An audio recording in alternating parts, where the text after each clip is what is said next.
Kisah cinta Cleopatra dan Marcus Antonius segera berubah menjadi badai besar yang mengguncang dunia kuno. Hubungan mereka bukan hanya persoalan pribadi, tetapi juga politik yang menggoyahkan keseimbangan kekuasaan di Romawi. Di satu sisi berdiri Octavianus, pewaris Julius Caesar, dan calon penguasa tunggal Romawi. Di sisi lain, Cleopatra dan Antonius membentuk aliansi Mesir Romawi Timur yang semakin kuat. Octavianus paham betul bahwa untuk memenangkan hati rakyat Romawi, ia harus menghancurkan citra Antonius. Ia melancarkan propaganda besar-besaran, menggambarkan Antonius sebagai pengkhianat yang tunduk pada pesona Cleopatra. Menurut propaganda itu, Antonius rela meninggalkan istri Romawinya, Octavia saudari Octavianus, demi hidup mewah di Alexandria. Bahkan, ia dituduh menyerahkan wilayah Romawi Timur kepada anak-anak Cleopatra. Di Roma, propaganda ini berhasil. Antonius dipandang sebagai budak seorang ratu asing, sementara Cleopatra dilabeli sebagai ancaman bagi stabilitas republik. Bagi rakyat Romawi, perang melawan Cleopatra adalah perang untuk melindungi Romawi dari pengaruh berbahaya timur. Ketegangan itu mencapai puncaknya pada tahun 2031 sebelum Masehi dalam pertempuran laut yang legendaris, Perang Actium. Lokasinya di lepas pantai Yunani, di mana armada gabungan Cleopatra dan Antonius berhadapan dengan armada Octavianus yang dipimpin Komandan Ulung, Agrippa. Cleopatra sendiri hadir di pertempuran itu, memimpin armada Mesir dengan kapal megah berlayar ungu warna kerajaan yang penuh simbol. Pertempuran berlangsung sengit, namun strategi Octavianus jauh lebih matang. Armada Romawi berhasil memutus jalur pasokan lawan dan memukul mundur kapal-kapal Mesir. Pada momen genting, Cleopatra memilih mundur bersama armadanya. Antonius melihat kekasih dan sekutunya mundur, segera mengikuti.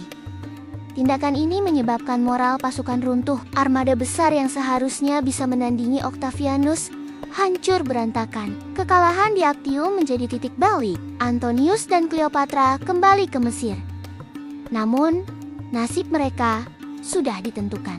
Satu persatu sekutu meninggalkan mereka, sementara Octavianus semakin mendekat dengan pasukannya. Alexandria, pusat kekuasaan Mesir, akhirnya terkepung. Dalam keputusasaan, Antonius memilih bunuh diri. Menurut legenda, ia jatuh ke pedangnya sendiri setelah mendengar kabar yang ternyata palsu bahwa Cleopatra telah meninggal. Namun ketika ia masih sekarat, ia dibawa ke hadapan Cleopatra. Di pangkuan sang ratu, Antonius menghembuskan napas terakhirnya. Tragedi itu menandai runtuhnya salah satu jenderal terbesar Romawi, terjebak oleh cinta dan politik. Cleopatra, yang kini sendirian, berusaha bernegosiasi dengan Octavianus. Ia tahu bahwa jika ditawan, ia akan dijadikan simbol penghinaan, dibawa ke Roma sebagai tawanan perang. Bagi Cleopatra, itu lebih buruk daripada kematian. Maka ia merencanakan akhir yang sesuai dengan simbol kekuasaannya. Legenda menyebut Cleopatra mengakhiri hidupnya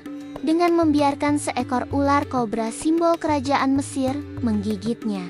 Namun ada pula teori bahwa ia menggunakan racun atau bahkan dibunuh secara diam-diam oleh agen Romawi. Apapun kebenarannya, Cleopatra wafat pada tahun 30 sebelum Masehi dalam usia 39 tahun. Dengan kematiannya, berakhirlah dinasti Ptolemaic yang telah memerintah Mesir selama hampir 3 abad. Setelah itu, Mesir menjadi provinsi Romawi, dan Octavianus mengukuhkan dirinya sebagai penguasa tunggal, kelak dikenal sebagai Kaisar 19 Agustus. Cleopatra tidak hanya meninggalkan warisan politik, tetapi juga mitos yang abadi. Ia dikenang bukan sekadar sebagai wanita penggoda, tetapi sebagai ratu yang berjuang keras mempertahankan kemerdekaan negerinya di tengah dominasi imperium terbesar dunia. Part 4 ini menutup bab tragis perjalanan Cleopatra bersama Marcus Antonius cinta yang berujung pada kehancuran dan ambisi yang memicu kejatuhan sebuah kerajaan. Namun, kisah Cleopatra belum berakhir.